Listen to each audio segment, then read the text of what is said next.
The recent price action in the commodities market was not a crash, it was an ambush. If you were watching the charts, the sight was terrifying. Massive coordinated selling hitting the futures exchanges, dropping the paper price of silver and gold with brutal efficiency. It looked like a flash collapse, confirming every fear that the rally was nothing more than a speculative bubble about to burst. We were told by the mainstream media that this was a natural market correction, that excessive speculation was finally being wrung out of the system. This interpretation is fundamentally wrong. What you just witnessed was not a symptom of market weakness. It was a visible act of desperation, a final full-force offensive launched by the controlling entities, the central banks, and their regulatory proxies to maintain the illusion of stability and control over the monetary system. This was a weaponized maneuver, designed not to discover fair value, but to instill maximum psychological fear and flesh out specific targets.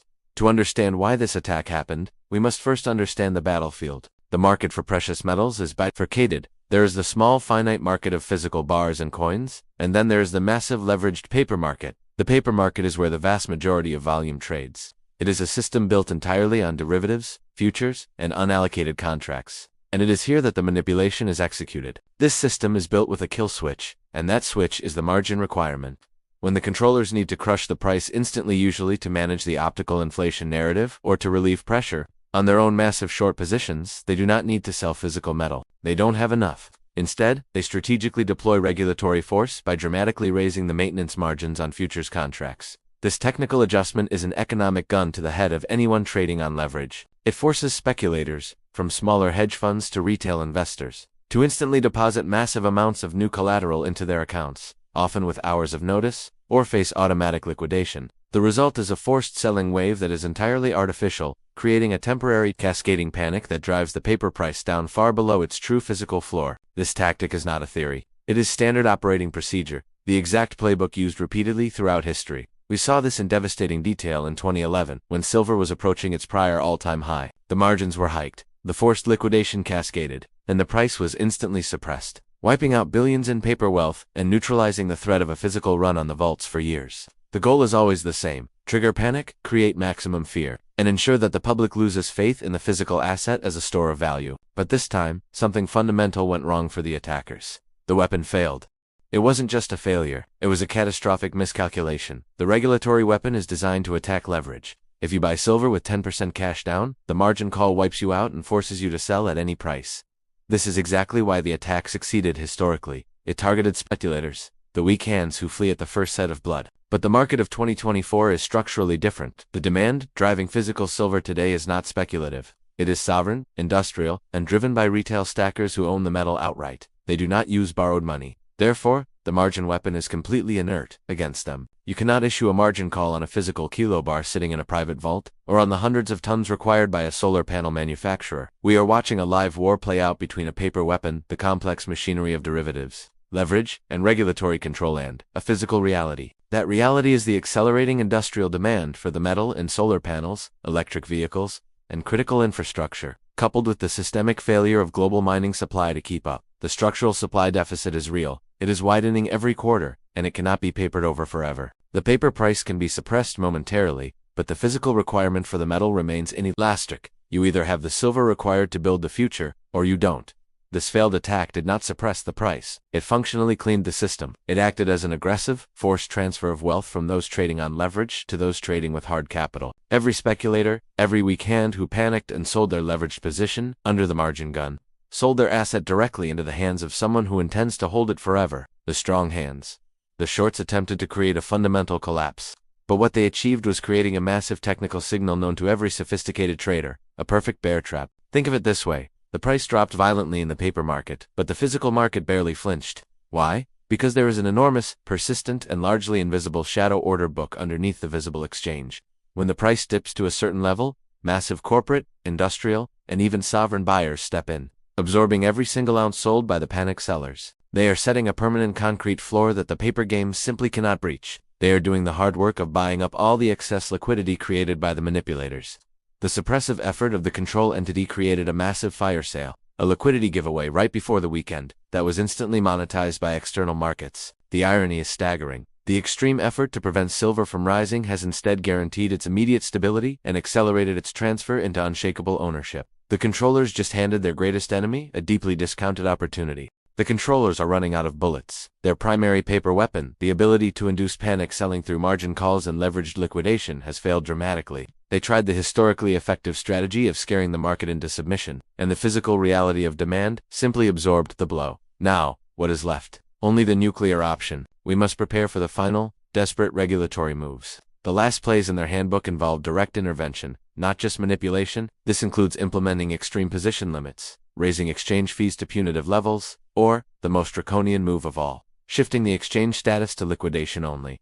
This is the financial equivalent of blocking the emergency exit doors. If they implement these measures, the message is undeniable. They are trying to prevent the world from buying silver at any price, because they know the paper price is a lie. But implementing these final restrictive measures is the ultimate checkmate. Why? Because any escalation of regulatory control to prevent buying only accelerates the great decoupling. If the official paper market ceases to function credibly, industrial buyers, sovereign nations, and serious investors will simply abandon it entirely. The price discovery moves fully and irrevocably to the over-the-counter physical market, a market the controllers cannot touch. Their final act of desperation guarantees the destruction of the very system they are trying to protect. They are confirming to the world that the paper price is a fictional construct maintained solely by arbitrary rules, and they are paving the way for the physical price to ascend rapidly and permanently beyond their reach.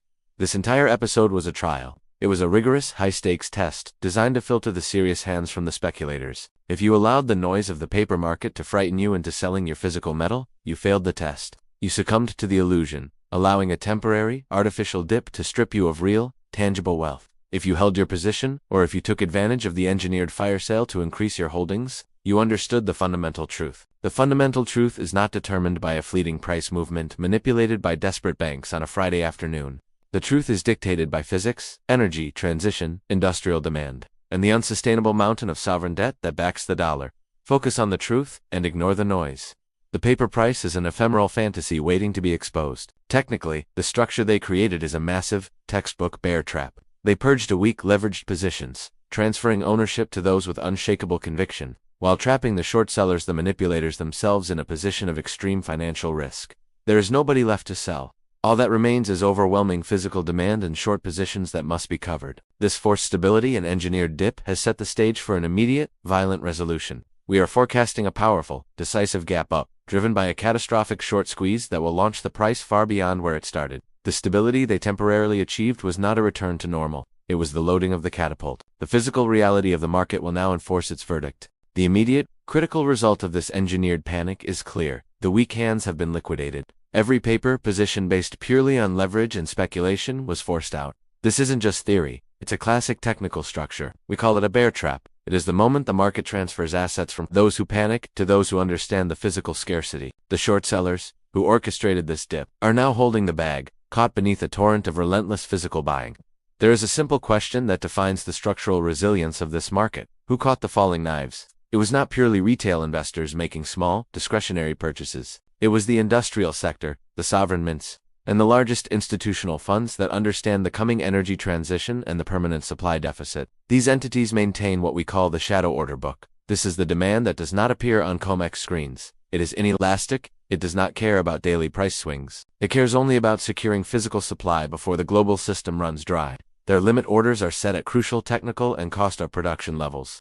They absorbed every single ounce the manipulators forced onto the market. This shadow demand created an absolutely unshakable price floor. The attackers used their regulatory weapon to fire a high-powered round into the market, and instead of shattering it, the bullet was simply stopped dead by the sheer weight of institutional and sovereign buying. The net effect was a colossal transfer of wealth and physical metal, accomplished entirely at the expense of leveraged speculators and the short sellers who initiated the attack. This engineered suppression of the price, occurring specifically right before the weekend, was a desperate tactical attempt by the controlling entities to manage global sentiment before Monday morning. They hoped to create a narrative of sustained collapse. But by forcing this supply onto the market, by creating this artificial dip, they only achieved one thing. They offered the greatest sale in modern history to the rest of the world. The immediate suppression of the American and London paper markets became a massive, instantaneous subsidy for foreign buyers. The cheap liquidity created by U.S. regulatory pressure was immediately scooped up by sovereign wealth funds and massive demand centers in the East. They are not beholden to COMEX margin calls.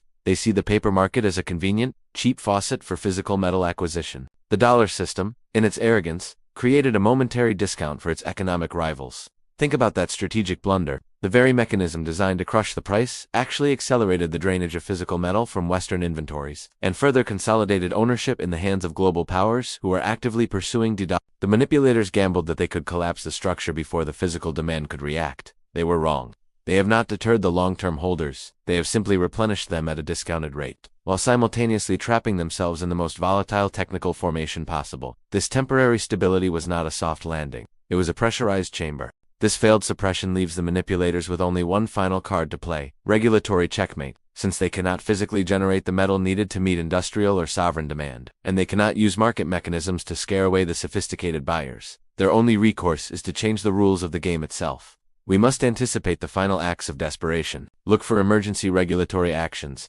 They may dramatically increase margin requirements again, effectively locking out almost all remaining leveraged speculators. They might impose hard limits on speculative positions. In the most extreme case, they could shift the market into a liquidation-only mode, temporarily freezing new long positions while forcing the close of existing ones. But understand this: any regulatory action taken now, outside of standard operating procedures, is an admission of guilt and a confirmation of failure. Every time they use government power to suppress a freely determined market price, they are signaling to the world that the paper price is a complete fabrication, a political tool, not an economic indicator. And that is the definition of the Great Decoupling.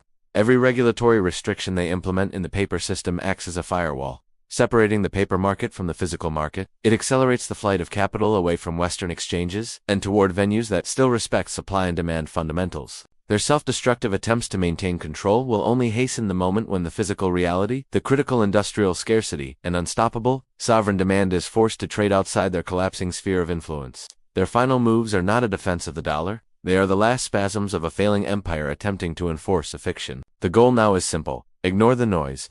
The recent volatility was not a reflection of silver's fundamentals. It was a psychological test designed to shake out the weak, leveraged hands. If you are holding physical assets, you pass the test.